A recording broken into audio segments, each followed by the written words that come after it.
नमस्कार, आप देख रहे हैं JK24/7 न्यूज और मैं हूं आपके साथ पूजा शर्मा। चलिए बिना किसी देरी के आइए नजर डालते हैं सुपरफास्ट खबरों पर। पश्चिम बंगाल चुनाव परिणाम के बाद हिंसा हुई है, जिसके चलते कल देश भर में बीजेपी विरोध प्रदर्शन करेगी।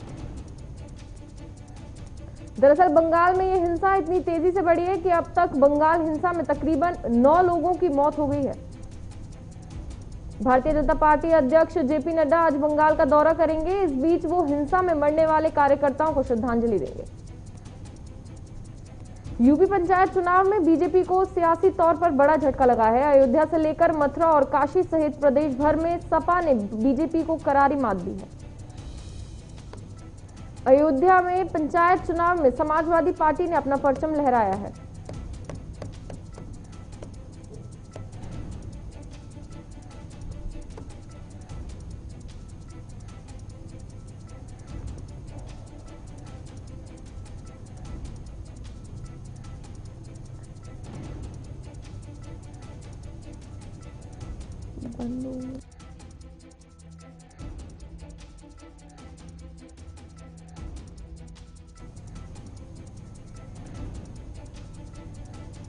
वहीं दूसरी तरफ बीजेपी को महज 6 सीटों की जीत मिली है।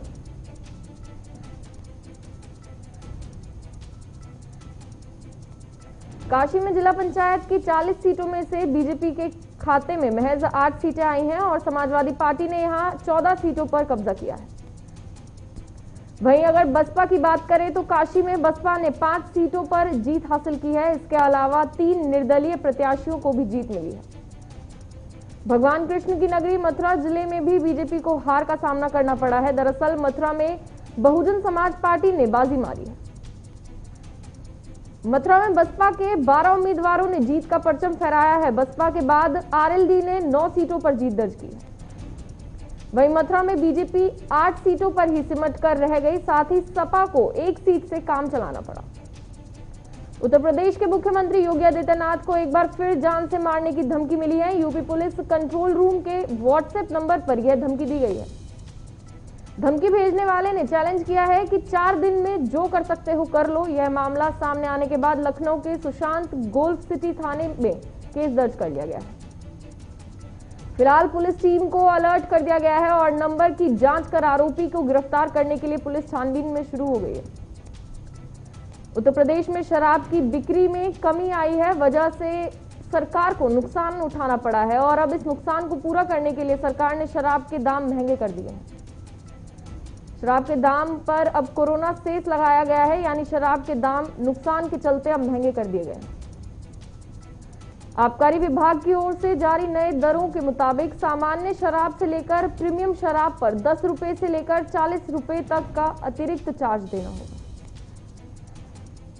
समाजवादी पार्टी ने यूपी सरकार पर गंभीर आरोप लगाए हैं। समाजवादी पार्टी का आरोप है कि प्रशासन उनके जीते हुए उम्मीदवारों को सर्टिफिकेट देने में आनाकानी कर रहा है, जबकि बीजेपी के उम्मीदवारों को तुरंत सर्टिफिकेट दिए जा रहे हैं। ऐसा सपा प्रवक्ता सुनील साजन ने ट्वीट कर आरोप लगाया है। सुनील साजन ने यह भी कहा है कि सर्टिफिकेट देने में आनाकानी कर लोकतंत्र की गरिमा को तार तार किया जा रहा है। 2022 में इनका भी इलाज किया जाएगा, छूटेगा कोई नहीं। बंगाल में कल ममता बनर्जी मुख्यमंत्री पद की शपथ लेंगी, यानी ममता बनर्जी अब तीसरी बार बंगाल की कमान संभालेंगी।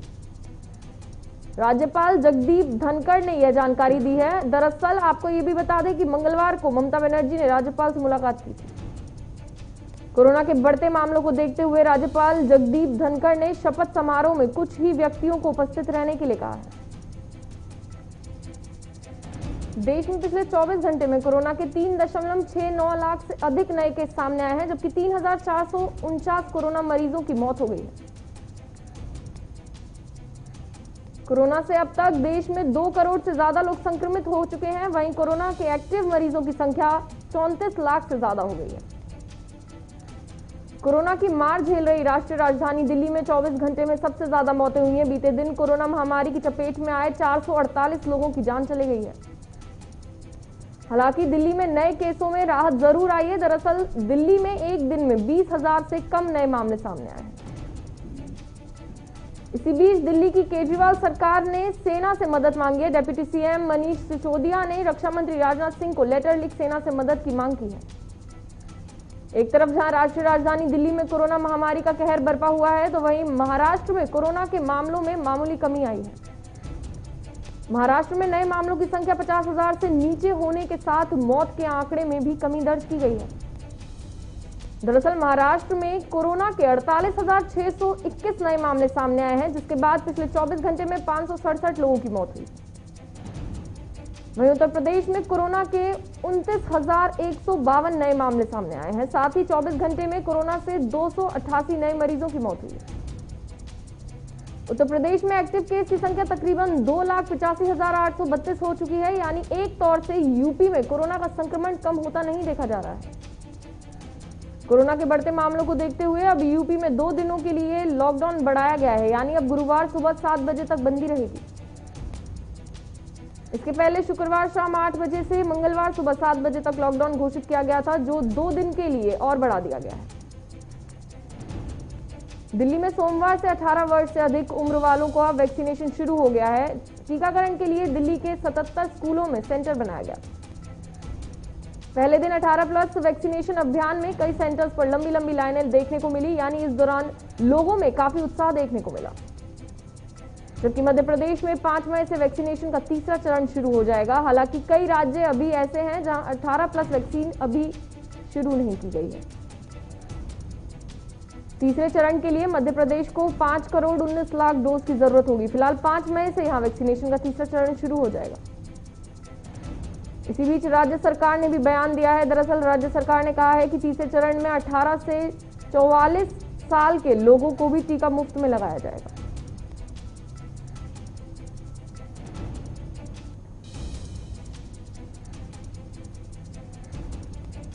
उत्तराखंड के काशीपुर में पुलिस अधीक्षक ने खुद मोर्चा संभाला और बाजार में लोगों से सोशल डिस्टेंसिंग और मास्क पहनने की अपील की।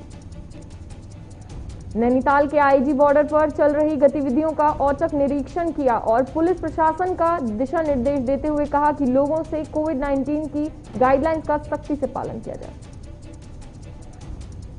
कर्नाटक के मंगलौर में मां गंगा ऑक्सीजन प्लांट का एक मामला सामने आया, जहां ऑक्सीजन प्लांट के मालिक और मैनेजर लोगों से अभद्रता करते नजर आए और घंटे गुजारने के बाद भी लोगों को ऑक्सीजन नहीं दिया गया। हरियाणा के झज्जर में युवक ने पहली पत्नी के रहते हुए दूसरी शादी रचाने का प्रयास किया था। उसी दौरान उसकी पत्नी पुलिस महिला बाल संरक्षण टीम के साथ पहुंची युवक को गिरफ्तार कर लिया गया।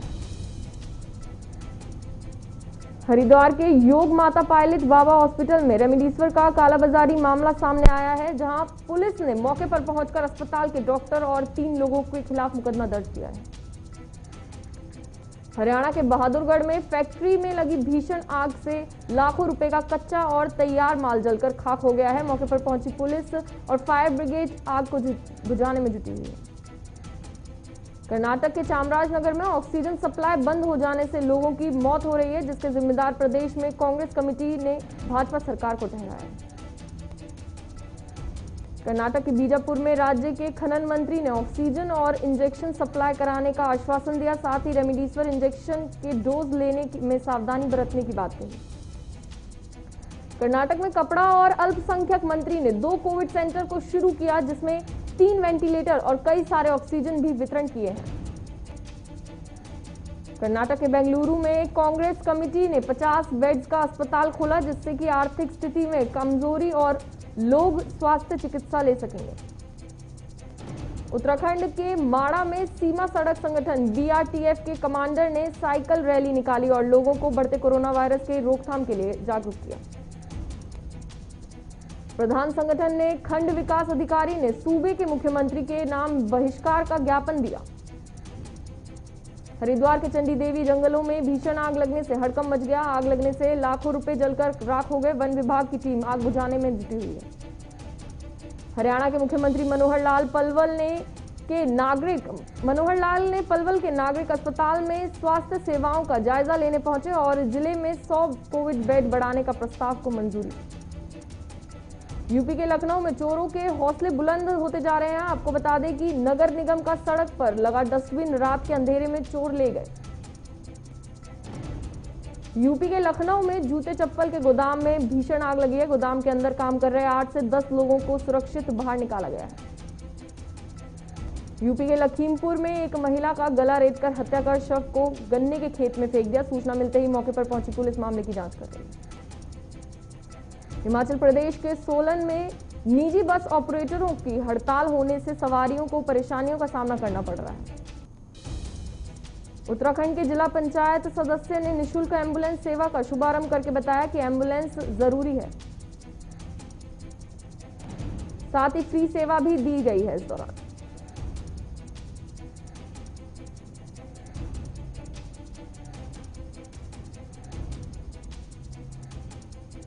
हरिद्वार में चोरी छिपे अवैध खनन चल रहा है, जिसके चलते पुलिस ने 3 ट्रैक्टर और 2 अवैध खनन के ट्रैक्टर सीज करके आरोपियों को गिरफ्तार किया। यूपी के बागपत में प्रधान पद प्रत्याशी के निकाला विजय जुलूस। आपको बता दें कि विजय जुलूस निकालने की वजह से कोविड गाइडलाइन का पालन नहीं किया गया। फिलहाल उत्तराखंड के चमोली में पिंडर नदी में शव मिलने से इलाके में सनसनी मच गई है। मौके पर पहुंची पुलिस मामले में की छानबीन कर रही है।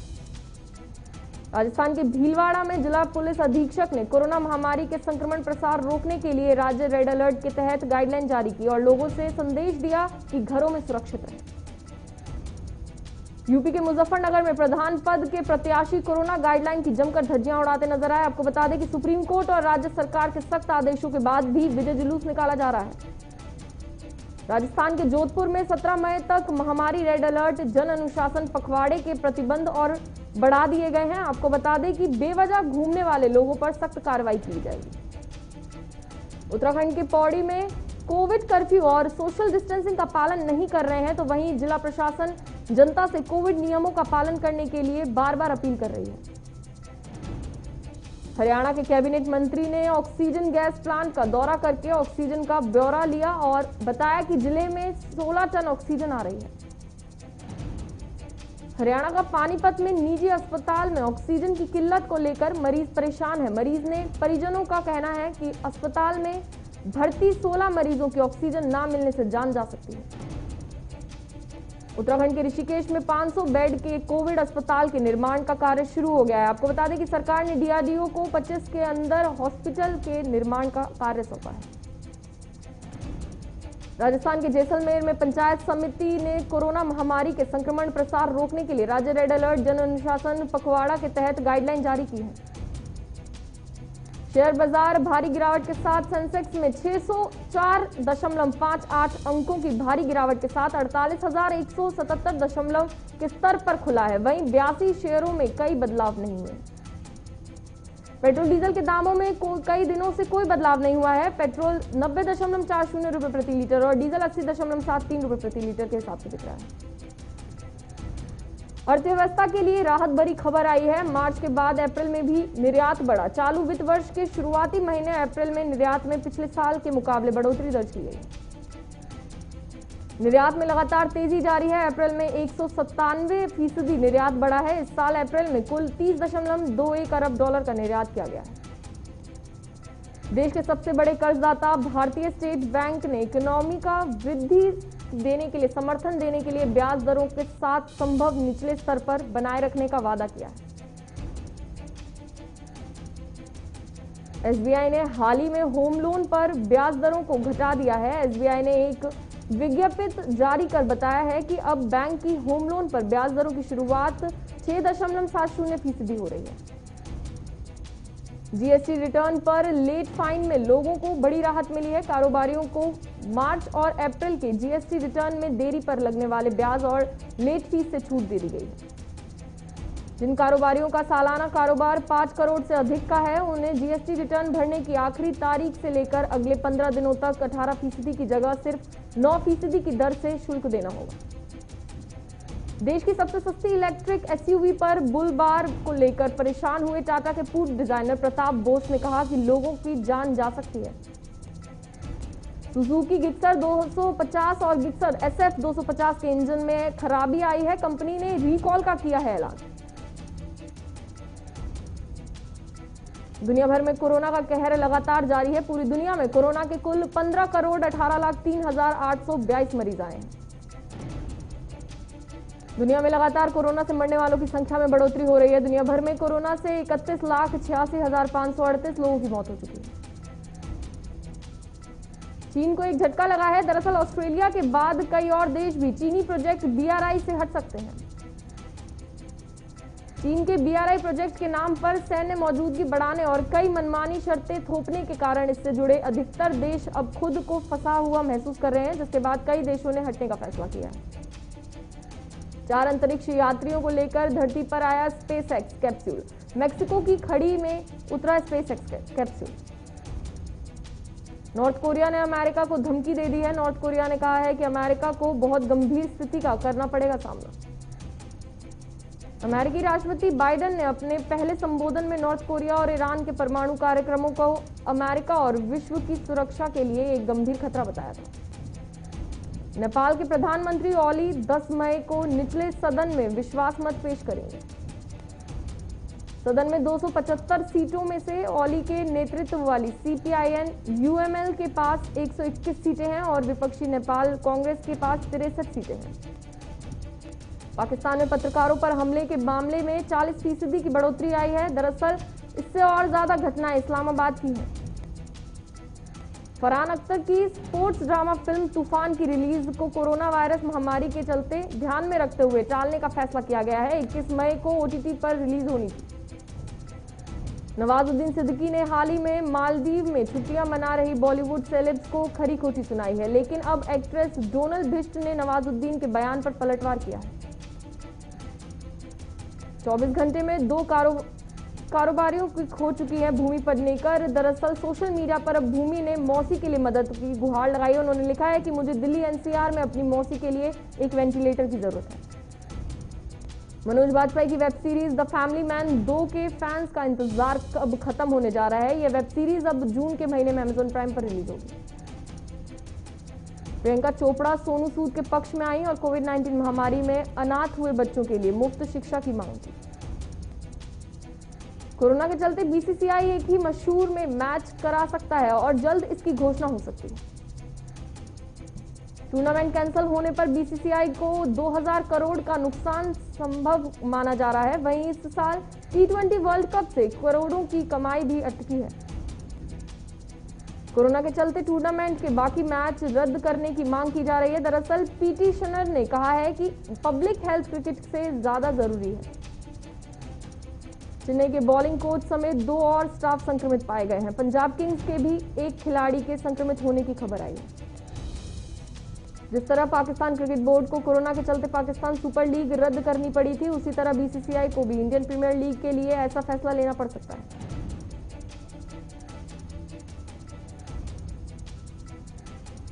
तो चलिए फिलहाल के लिए सुपरफास्ट खबरों में इतना ही। अब लेते हैं एक छोटा सा ब्रेक। खबरों से अपडेट रहने के लिए JQ24/7 न्यूज के YouTube चैनल को आज ही सब्सक्राइब करें और हमारे Facebook पेज को भी अभी फॉलो करें।